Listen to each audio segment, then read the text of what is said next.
Breaking news Jammu కాశ్మీర్లో cloud burst చోటు చేసుకుంది. దీంతో ఒక్కసారిగా చో సిటీలో మెరుపు వరదలు సంభవించాయి. భారీ సంఖ్యలో యాత్రికులు ఇక్కడ ఉండటం, అందులో భక్తుల టెంట్లు కూడా వరదల్లో కొట్టుకుపోయాయి. సమాచారం అందుకున్న రెస్క్యూ టీం సహాయక చర్యలు కొనసాగిస్తున్నాయి.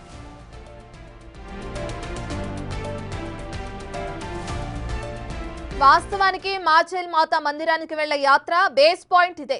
ఇక్కడ యాత్రికులు తమ వాహనాలుంచి కాలినడకన దర్శనానికి వెళ్తారు. ఇప్పుడు ఈ ఘటనలో 33 మందికి పైగా మృతి చెందారు. మరోవైపు 70 మందిని సహాయక బృందాలు రక్షించాయి. మరోవైపు మాచేల్ మాత యాత్రను అధికారులు నిలిపివేశారు.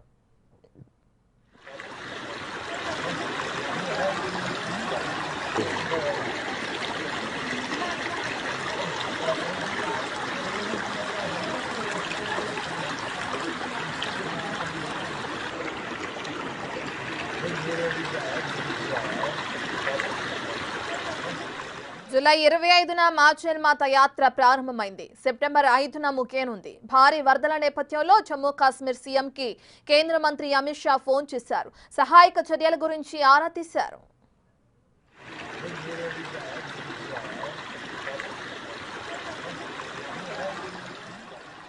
ఇక హిమాచల్ ప్రదేశ్ లో కూడా భారీ వర్షాలు కొనసాగుతున్నాయి. సిమ్లా, లాహోల్, స్పితి ప్రాంతాల్లో భారీ నిర్మాణాలు కూడా కొట్టుకుపోయాయి. దీంతో దాదాపు హైవేలతో సహా 300 మార్గాలను నిలిపివేశారు. సిమ్లాలోని విద్యుత్ సరఫరా కార్యాలయం కూడా దెబ్బతింది.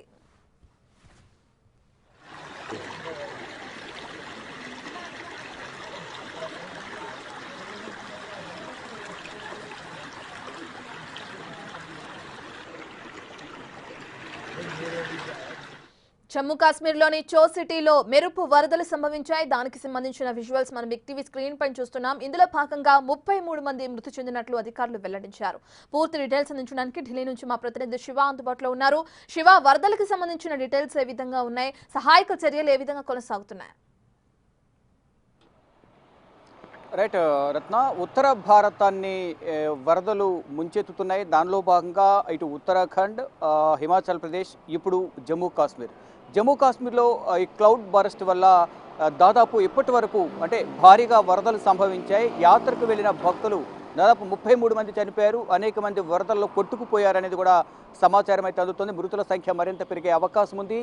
ఇటు మాచేల్ మాత ఆలయాన్ని సందర్శించేందుకు భక్తులు భారీగా తరలి వెళ్తున్న నేపథ్యంలో అంటే జూలై 25వ తేదీన ఇది ప్రారంభమైంది. సెప్టెంబర్ నెల 5వ తేదీతో ఈ యాత్ర అనేది ముగియబోతుంది. అందరూ కూడా కాలినడకన వెళ్తారు. అంటే సముద్ర మట్టానికి దాదాపు 2800 మీటర్ల ఎత్తులు, అంటే దాదాపు 3 కిలోమీటర్ల ఎత్తులో, అంటే 2 కిలోమీటర్ల 800 మీటర్లు, అంటే ఇంకా 200 మీటర్లు అయితే 3 కిలోమీటర్లకు దాదాపుగా ఈ ఎత్తు అనేది సముద్ర మట్టానికి ఉంటుంది. అంత ఎత్తు వరకు వెళ్ళిన నేపథ్యంలోనే పైనుంచి ఆ కొండ ప్రాంతాల పైనుంచి కూడా ఈ ఒక్కసారిగా వచ్చిన వరద వల్ల ఆ యాత్రకు వెళ్ళే భక్తులందరూ కూడా ఈ వరద నీటిలో కొట్టుకుపోయారు. దాదాపు 70 నుంచి 100 మంది వరకు కూడా యాత్రికులు భక్తులను స్థానికంగా ఉన్న అక్కడున్న ఆర్మీ కానీ సైనికులు కానీ వీరంతా కూడా కాపాడినట్టుగా కూడా తెలుస్తుంది. స్థానిక అధికారులు మరింత మంది ఈ వరదలో కొట్టుకుపోయినట్లు కూడా తెలుస్తుంది. అంటే సముద్ర మట్టానికి మాచేల్ మాత ఆలయం అనేది 2800 మీటర్లు, దాదాపు 3 కిలోమీటర్ల ఎత్తులో సముద్ర మట్టానికి ఉంటుంది. అంత ఎత్తు నుంచి కూడా వరద వచ్చిన నేపథ్యంలో, భారీగా వరద నీరు వచ్చిన నేపథ్యంలోనే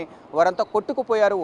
అందులో కాలినడకన వెళ్తారు. సెప్టెంబర్ 25న మాచేల్ మాత ఆలయానికి సంబంధించి రాకపోకలు, దీనికి సంబంధించిన దర్శనానికి ప్రభుత్వం అనుమతి ఇచ్చింది. కానీ ఇప్పుడు ఒక్కసారిగా ఈ మెరుపు వరదలు వచ్చిన నేపథ్యంలో ప్రెసిడెంట్ ఈ యాత్రను నిలిపివేసినట్టు తెలుస్తుంది. మొత్తం ప్రెసిడెంట్ స్టేట్కి సంబంధించి కానీ సెంట్రల్కి సంబంధించిన ఎన్డీఆర్ఎఫ్, ఎస్డీఆర్ఎఫ్, రెస్క్యూ సిబ్బంది అంతా కూడా సహాయక చర్యలో పాల్గొంటున్నారు. మరోవైపు అక్కడ ఉన్న సైన్యం కూడా ఆర్మీ కానీ స్థానిక ప్రజలు అందరూ కూడా అక్కడ సహాయక చర్యలో పాల్గొంటూ ఉన్నారు. మరోవైపు లాస్ట్ వీక్ కూడా ఇటు ఉత్తరాఖండ్లో క్లౌడ్ బరస్ట్ సంభవించింది. అక్కడ కూడా ప్రాణ నష్టం సంభవించింది.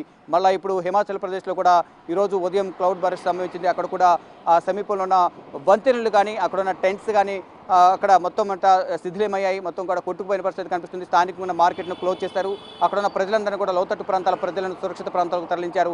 ఇప్పుడు జమ్మూ కాశ్మీర్లో కూడా సేమ్ సీన్ రిపీట్ అయిన నేపథ్యంలో అక్కడ భక్తులు ఎవరిని కూడా పైకి రాకుండా, మాచేల్ మాత ఆలయ సందర్శనానికి రాకుండా అనుమతి అనేది నిరాకరించారు. ఎవరు కూడా తదుపరి ఆదేశాలు ఇచ్చేవారు కూడా ఎవరు కూడా భక్తులు ఇటువైపు జమ్మూ కాశ్మీర్ మాచేల్ మాత ఆలయ సందర్శనానికి ఎవరు రావద్దంటూ కూడా ఆదేశాలు జారీ చేశారు.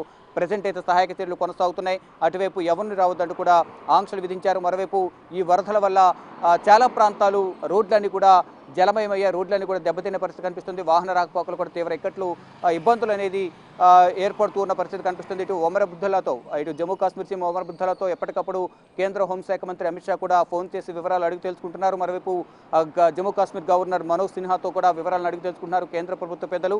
మరోవైపు ప్రధాని నరేంద్ర మోడీ కూడా కావాల్సిన సహాయక చర్యలు అందించాలి, చాలా దిగ్భ్రాంతి వ్యక్తం చేస్తున్నానంటూ ఇటు రాహుల్ గాంధీ, మల్లికార్జున ఖర్గే, ఇటు కేంద్ర మంత్రులు కానీ ప్రధాని నరేంద్ర మోడీ, కేంద్ర హోంమంత్రి, ఇలా కేంద్ర మంత్రులందరూ కూడా జమ్మూ కాశ్మీర్లో జరిగిన ఘటనకు సంబంధించి ఈ భారీ వరదల వల్ల ఇప్పటి వరకు అందుతున్న అధికారిక సమాచారం ప్రకారం 33 మంది వరదల్లో కొట్టుకుపోయి చనిపోయారని చెప్తున్నారు. మరికొంతమంది ఇంకా ఈ వరదల్లో కొట్టుకుపోయారు. వారి మృతదేహాల కోసం గాలింపు చర్యలు చేపడుతున్నారు. రెస్క్యూ సిబ్బంది అంతా కూడా సహాయక చర్యలు కొనసాగిస్తున్న పరిస్థితి కనిపిస్తోంది. అంటే ఇటు ఉత్తరాది అంతా కూడా, ఉత్తర భారతానంతా కూడా వరదలు ముంచెత్తుతూ ఉన్నాయి. మొత్తం ఇంతకుముందు చెప్పినట్లుగా ఉత్తరాఖండ్లో గతంలో కూడా క్లౌడ్ బర్స్ట్ జరిగింది. అక్కడ కూడా చాలా వరకు ప్రాణ నష్టం జరిగిన పరిస్థితి కనిపిస్తోంది. తర్వాత హిమాచల్ ప్రదేశ్లో ఈరోజు ఉదయం జరిగిన హిమాచల్ ప్రదేశ్లో కూడా ఈ క్లౌడ్ బర్స్ట్ అంటే ఎగువ ప్రాంతాల్లో, కొండ ప్రాంతాల్లో కురిసిన వర్షాల వల్ల కూడా ఒక్కసారిగా ఈ భారీ వరద అనేది లోతట్టు ప్రాంతాలకు రావడం, ఆ లోతట్టు ప్రాంతాల్లోనే ప్రజలందరూ కూడా కొంతమంది నివసిస్తూ ఉన్నారు. ఆ ఇళ్ళు కూడా కొట్టుకుపోతున్న పరిస్థితి కనిపిస్తుంది. గతంలో కూడా 100 మంది ఉత్తరాఖండ్లో కొట్టుకుపోయినట్లు కూడా అధికారుల యంత్రాంగం అంతా కూడా చెప్పింది. తర్వాత సహాయక చర్యలు చేపట్టారు. మళ్ళీ ఇప్పుడు హిమాచల్ ప్రదేశ్లో చోటు చేసుకుంది. మళ్ళీ ఇప్పుడు జమ్మూ కాశ్మీర్లో కూడా సేమ్ సీన్ అనేది రిపీట్ అయిన పరిస్థితి కనిపిస్తుంది. అంటే సముద్ర మట్టానికి మత్స్యమాత ఆలయం 3 కిలోమీటర్ల, సుమారు 3 కిలోమీటర్ల మట్టానికి 3 కిలోమీటర్ల ఎత్తులో ఉన్న నేపథ్యంలోనే ఈ వరద ఉధృతి అనేది రావడం, అది ఫ్లోట్ అనేది ఎక్కువగా ఉంటుంది, మరింత వేగంగా రావడంతోనే ఆ వరద నీటిలో అందరూ కొట్టుకుపోయారు. ఇంకా మృతుల సంఖ్య పెరిగే అవకాశం ఉంది అనేది కూడా చెప్తూ ఉన్నారు. అంటే వరద నీరు ఎక్కడి వరకు వెళ్తుంది, అక్కడ వరకు కూడా ఈ సహాయక చర్యలని ప్రధానంగా కొనసాగే అవకాశం మీద కనిపిస్తుంది. ఎప్పటికప్పుడు కేంద్ర ప్రభుత్వ పెద్దలు ఇటు జమ్మూ కాశ్మీర్ సీఎం కానీ గవర్నర్తో కూడా ఎప్పటికప్పుడు మాట్లాడుతున్నారు. ఇటు సెంట్రల్ డిజాస్టర్ రిక్రూట్మెంట్ ఫోర్స్ కానీ ఇదే మొత్తం వారందరూ కూడా స్టేట్, అలాగే ఎస్డీఆర్ఎఫ్, ఎన్డీఆర్ఎఫ్ సిబ్బంది అంతా కూడా సహాయక చర్యల్లో పాల్గొంటూ ఉన్నారు. ఎప్పటికప్పుడు గాయపడిన వారిని సమీప ఆసుపత్రులకు తరలించి చికిత్స అందిస్తున్న పరిస్థితి కనిపిస్తుంది. ప్రజెంట్ సిచ్యువేషన్ చూసుకుంటే కనుక అక్కడ సహాయక చర్యలు కొనసాగుతూ ఉన్నాయి. ఎవరికి ఎటువంటి ఇబ్బంది కలగకుండా గాయపడిన వారిని ఆసుపత్రికి తరలించి మెరుగైన చికిత్స అందించాలనేది కూడా ప్రధాని నరేంద్ర మోడీ కానీ కేంద్ర హోంమంత్రి అమిత్ షా కూడా అక్కడ అధికార యంత్రాంగానికి, ఇటు కేంద్ర పెద్దలందరూ కూడా, ఇటు ఒమర్ అబ్దుల్లా జమ్మూ కాశ్మీర్ సీఎం కానీ మనోజ్ సిన్హా గవర్నర్తో కూడా మాట్లాడి సహాయ చర్యలు వేగవంతం చేసి వీలైనంత త్వరగా గాయపడిన వారందరూ కూడా సురక్షిత ప్రాంతాలకు తరలించాలి, మరోవైపు ఆసుపత్రికి తరలించాలి. లోతట్టు ప్రాంతాలు అక్కడెక్కడెవరైతే ప్రజలు చిక్కుకుని ఉన్నారో వరదల్లో వారందరినీ కూడా సురక్షితంగా కాపాడాలనేది కూడా కేంద్ర ప్రభుత్వం ఆదేశాలు జారీ చేస్తుంది. ఎప్పటికప్పుడు ఒమర్ అబ్దుల్లాతోనూ గవర్నర్తోనూ ఇటు ప్రధాని నరేంద్ర మోడీ, కేంద్ర హోంమంత్రి అమిత్ షా మాట్లాడుతూ ఉన్నారు. ప్రజెంట్ సిచ్యువేషన్ చూసుకుంటే అందరూ కూడా చాలా ఆందోళన వ్యక్తం చేస్తూ ఉన్నారు. వరదల మధ్య చిక్కున్నవారు కానీ, మరోవైపు ఆ వరదల్లో కొట్టుకుపోయిన వారి కుటుంబ సభ్యులు కూడా వారి కోసం ఆర్తనాదాలు చేస్తూ ఉన్నారు. మరికొంతమంది మృతదేహాలు ఇంకా లభ్యం కావాల్సి ఉంది. మరికొంతమంది ఇంకా అనేక మంది కొట్టుకుపోయారనేది కూడా చెప్తున్నారు. చాలామంది వరకు కూడా కొంతమంది దాదాపు 70 నుంచి 100 వరకు భక్తులను రెస్క్యూ సిబ్బంది కాపాడారు. ఇక సహాయ చర్యలు ఇంకా కొనసాగుతున్నాయి. కేంద్ర ప్రభుత్వం అన్ని విధాల సహాయ సహకారాలు అందిస్తుంది కాబట్టి సహాయక చర్యలు వేగవంతం చేయాలనేది కూడా కేంద్ర ప్రభుత్వం చెబుతా ఉంది. Ratna. Right, thank you Shiva.